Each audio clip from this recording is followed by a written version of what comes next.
ನಮಸ್ಕಾರ ಎಲ್ಲರಿಗೂ. ನಾನು ಶ್ರೇಯ ಬಂಗೇರ. ನನ್ನ ಆರ್ಮಿ ಕುಟುಂಬ ಯೂಟ್ಯೂಬ್ ಚಾನಲ್ಗೆ ನಿಮ್ಮೆಲ್ಲರಿಗೂ ಆತ್ಮೀಯವಾದಂತಹ ಸ್ವಾಗತ.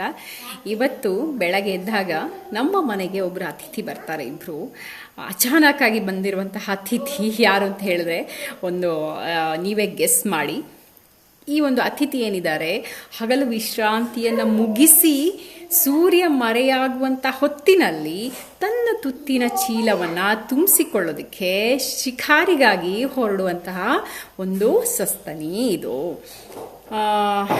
ಸೂರ್ಯ ಮೈಯನ್ನು ಮುರಿದು ಹಾಸಿಗೆಯಿಂದ ಏಳುವ ಮೊದಲೇ ತಮ್ಮ ತಾಣವನ್ನು ಸೇರಿ ಇದು ಹೋಗಿ ಜೋತಾಡ್ತಾ ಇರುತ್ತೆ.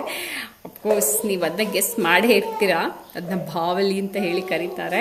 ಆ ಬಾವಲಿ ಏನಿದೆ, ಕರೋನಾ ಕಾಯಿಲೆಯ ಮೂಲ ಅಂತಾನೆ ಇದನ್ನ ನಾವು ಹೇಳ್ತಾರೆ. ಬಟ್ ಗೊತ್ತಿಲ್ಲ, ಅದನ್ನ ತಪ್ಪಿತಸ್ಥ ಕಟಕಟೆಯಲ್ಲಿ ನಾನು ಹೇಳಿರುವ ಹಾಗೆ ಬಾವಲಿಯನ್ನ ಕೊರೋನಾ ಟೈಮ್ನಲ್ಲಿ ಆ ಕರೋನಾ ಕಾಯಿಲೆಯ ಮೂಲ ಬಾವಲಿ ಎಂಬ ಬಿರುದು ನೀಡಿ ಇದನ್ನ ತಪ್ಪಿತಸ್ಥ ಸ್ಥಾನದಲ್ಲಿ ಇಟ್ಟು ಕಟ್ಕಟೆಯಲ್ಲಿ ನಿಲ್ಲಿಸಲಾಗಿದೆ. ಇದೊಂಥರ ನಿರುಪದ್ರವಿ ಜೀವಿಯೂ ಕೂಡ ಹೌದು. ಇದು ದಿನ ಪೂರ್ತಿ ಮರದ ಟೊಂಗೆಯಲ್ಲಿ ಆಗಿರ್ಬೋದು, ಗುಹೆಯಲ್ಲಿ ಆಗಿರ್ಬೋದು, ಹಳೆಯ ಪಾಳು ಬಿದ್ದ ಕಟ್ಟಡಗಳಾಗಿರ್ಬೋದು, ಎಲ್ಲಿ ಅದಕ್ಕೆ ಅನುಕೂಲ ಆಗುತ್ತೋ ಅಲ್ಲಿ ಅದು ನೇತಾಡ್ಕೊಂಡು ಇರುವಂತಹ ಪ್ರಾಣಿ. ಇದನ್ನು ನಿಶಾಚಾರಿ ಪ್ರಾಣಿ ಕೂಡ ಕರೀತಾರೆ. ಇದರ ದೃಷ್ಟಿ ಏನಿದೆ ಅಂತ ಹೇಳಿದ್ರೆ, ಸ್ಪಷ್ಟವಿಲ್ಲದೆ ಮಂದವಾಗಿದ್ರೂ ಶಬ್ದದ ಮೂಲಕವೇ ಜಗತ್ತನ್ನು ನೋಡುವ ಬಹು ಶಕ್ತಿಶಾಲಿ ಜೀವಿ ಈ ಒಂದು ಬಾವಲಿ.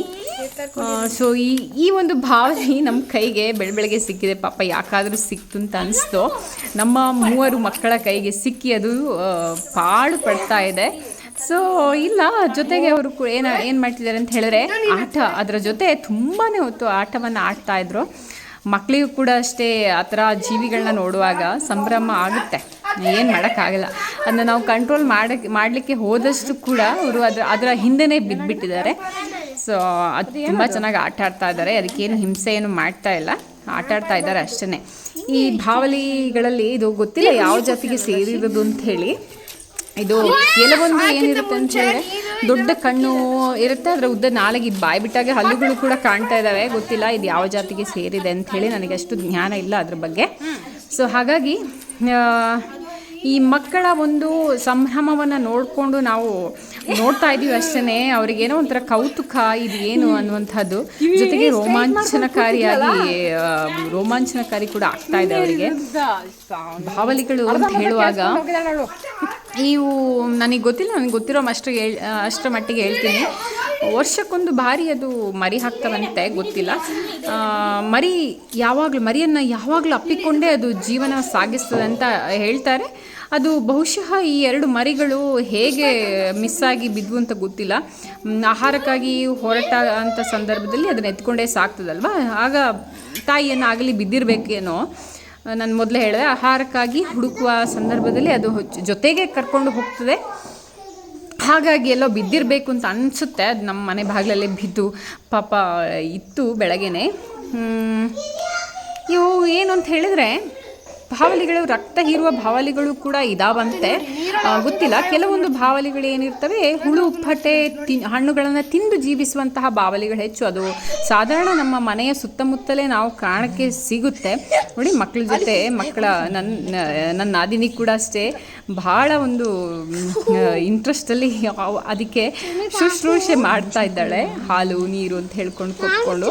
ಅವಳಿಗೂ ಇಷ್ಟ ಆ ಥರ ಎಲ್ಲ ಪ್ರಾಣಿಗಳನ್ನ ಜೊತೆಗೆ ಇರುವಂಥದ್ದು.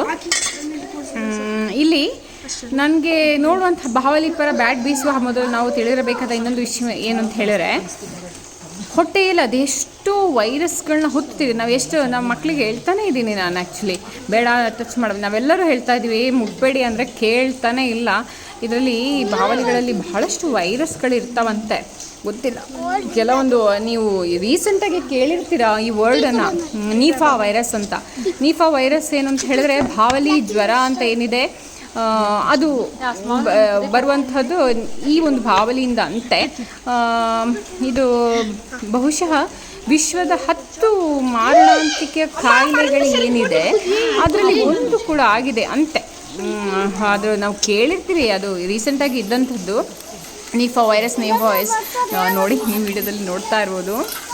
ನಮ್ಮ ಹರ್ಷಿ ಕೂಡ ಅಷ್ಟೇ ಹೇಗೆ ಕೈಯಲ್ಲಿ ಎತ್ಕೊಂಡಿದ್ದಾಳೆ ಅಂತ ಭಯ ಏನಿಲ್ಲ ಅವಳಿಗೆ. ನಮಗೇನು ಅಂದರೆ ಬೇಜಾರು ಅನಿಸುತ್ತೆ, ತಾಯಿಯಿಂದ ಆಗಲಿರುವಂತಹ ತಬ್ಲಿಗಳ ಅಲ್ವಾ, ಅದನ್ನ ವಾಪಸ್ ಸೇರಿಸೋದು ಹೇಗೆ ಅನ್ನೋದೇ ನಮಗೆ ತಿಳಿದಿಲ್ಲ. ಸೊ ಹಾಗಾಗಿ ಗೊತ್ತಿಲ್ಲ ಏನು ಮಾಡಬೇಕು ಅಂಥೇಳಿ. ಸೊ ಧನ್ಯವಾದಗಳು. ಜೈ ಶ್ರೀರಾಮ್.